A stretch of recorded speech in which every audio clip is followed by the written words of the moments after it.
Assalamualaikum warahmatullahi wabarakatuh. Sahabat YouTube yang dirahmati oleh Allah, pernah nggak sih kamu ngerasa hidup lagi penuh dengan tekanan? Dompet tipis, usaha nggak jalan, utang numpuk, dan hati kayak dikucek-kucek. Mungkin kamu pernah berpikir, ya Allah, kapan ya semuanya akan membaik? Kalau kamu lagi di fase itu, kamu gak sendiri. Banyak dari kita ngalamin hal yang sama. Tapi tahukah kamu, ada satu surah pendek dalam Al-Quran yang Allah turunkan bukan cuma buat nenangin hati, tapi juga buat ngasih petunjuk bahwa di balik sempitnya hidup ada jalan keluar. Surah itu adalah Surah Al-Insyirah, atau sering kita dengar dengan nama Surah Alam Nashrah. Suratnya nggak panjang, cuma 8 ayat, tapi isinya Masya Allah dalam banget. Dan di video ini kita bakal bahas bagaimana membaca dan memahami surah ini bisa jadi pembuka rezeki kita, bukan karena mistis, tapi karena makna dan mindset yang dibentuk dari dalam. Apa itu surah Al-Insyirah? Surah ini turun di Mekah. Artinya, surah ini datang di masa-masa dakwah. Rasulullah Shallallahu Alaihi Wasallam lagi dalam keadaan sulit-sulitnya, lagi banyak tekanan, lagi banyak dihina, ditolak dan diasingkan. Alam nashrah laka sodrak, bukankah kami telah melapangkan dadamu? Bayangkan, di saat Nabi sedih, Allah malah nggak ngasih harta, Allah nggak kasih bala bantuan, tapi Allah bilang, kami lapangkan dadamu. Artinya, sebelum rezeki lahir dan datang, Allah kasih rezeki batin dulu, berupa ketenangan, kelapangan hati, dan rasa syukur. Ayat demi ayat dan maknanya dalam hidup kita. Mari kita bahas pelan-pelan. Alam nashrah laka sodrak. Allah bertanya, bukankah kami telah melapangkan dadamu? Maknanya, Allah ingatkan kita bahwa semua beban bisa ditanggung kalau hati dalam kondisi lapang. Hati sempit sama dengan rezeki juga mampet. Kemudian yang kedua, wa wada'na 'anka wizrak alladzi anqadha dhahrak. Allah angkat beban Nabi. Begitu juga dengan kita. Kalau kita dekat dengannya, Allah akan bantu ringankan beban kita. Allah akan bantu ringankan masalah-masalah yang sedang kita hadapi. Kemudian ayat ketiga, wa rafa'na laka dzikrak. Saat kamu sabar, tetap baik meskipun dihina, Allah sendiri yang akan angkat derajatmu. Nama baikmu naik tanpa harus kamu promosikan sendiri. Fa inna ma'al usri yusra, inna ma'al usri yusra. Ini ayat yang favorit untuk semua orang. Allah ulang 2 kali dalam surah tersebut. Susah itu datang, tapi barengan dengan kemudahan. Dan kemudahan itu tidak hanya satu, tetapi banyak kemudahan. Fa'idha faraghta fansab wa ila rabbika farghab. Kalau sudah selesai satu urusan, jangan malah leyeh-leyeh. Lanjutkan lagi untuk berikhtiar, dan selalu arahkan niat dan harapan cuma kepada Allah semata.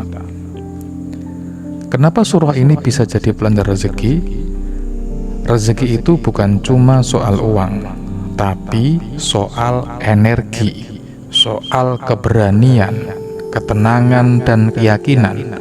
Surah ini menyentuh langsung ke pusat energi kita, hati kita. Saat hati lapang, kita lebih mudah menerima atau mendapatkan peluang-peluang yang ada di depan kita. kita nggak gampang iri dengan kondisi orang-orang yang ada di sekitar kita. Kita lebih kuat menghadapi tantangan yang sedang kita hadapi atau tantangan yang sedang kita alami. Dan kita lebih fokus dan kreatif, dan semua itu akan muncul ketika hati kita dalam kondisi lapang. Semua ini efeknya balik ke kelancaran rezeki. Jadi baca surah Al-Insyirah bukan buat nunggu uang jatuh dari langit, tapi buat menguatkan hati biar tetap waras dan semangat untuk senantiasa berusaha dan berikhtiar. Testimoni dan kisah yang mengamalkan surah Al-Insyirah. Banyak yang bilang setelah mereka rutin membaca surah Alam Nashrah atau surah Al-Insyirah, misalnya 7 kali setiap pagi, hidupnya berubah. Bukan sulap, tapi mental mereka jadi lebih tangguh, mental mereka jadi lebih tenang. Dan dari situlah ide-ide usaha muncul, relasi membaik, bahkan peluang-peluang kerja terbuka di depan mata. Ada seorang pengemudi ojek online, setiap habis sholat subuh, dia baca surah Al-Insyirah 7 kali. Dia bilang, saya jadi lebih tenang di jalan, penumpang pun lebih ramah. Tips makin sering dikasih oleh penumpang. Allah yang buka rezeki, tapi hati yang lapang jadi jalan pembuka atau pintu gerbang dari rezeki tersebut. Cara mengamalkan surah Al-Insyirah untuk rezeki. Yang pertama, rutin baca setiap pagi. Idealnya setelah sholat subuh 3 kali sampai 7 kali. Yang kedua, baca dengan sadar dan pelan. Hayati maknanya, jangan cuma dikejar cepatnya atau banyaknya, tetapi harus menghayati makna yang terkandung di dalam surah Al-Insyirah. Yang ketiga, gabungkan dengan istighfar atau dengan sholawat. Ini seperti booster rezeki dengan didorong lebih kuat dengan istighfar dan sholawat. Yang keempat, jadikan sebagai doa. Setelah membaca, lanjutkan dengan doa spesifik. Misalnya, ya Allah, lapangkanlah dadaku, lancarkanlah rezekiku, beri aku jalan keluar dari kesulitan yang sedang aku hadapi. Kemudian yang kelima, jaga hati tetap lapang. Jangan gampang mengeluh. Jangan bandingkan diri terus. Jangan bandingkan diri ini dengan orang lain. Kita hidup di zaman yang serba cepat. Semua orang ingin rezeki yang instan. Tapi Allah mengajarkan, sebelum rezeki itu datang, hati kita dulu yang harus dilapangkan. Kalau kamu hari ini lagi berat, lagi merasa dunia itu sempit, coba buka mushaf, baca surah Al-Insyirah. Bukan hanya dibaca, tapi dirasakan. Hadirkan perasaan bahwa kamu sedang berbicara langsung dengan Allah Subhanahu wa Ta'ala. Dan lihat, perlahan hidupmu akan berubah.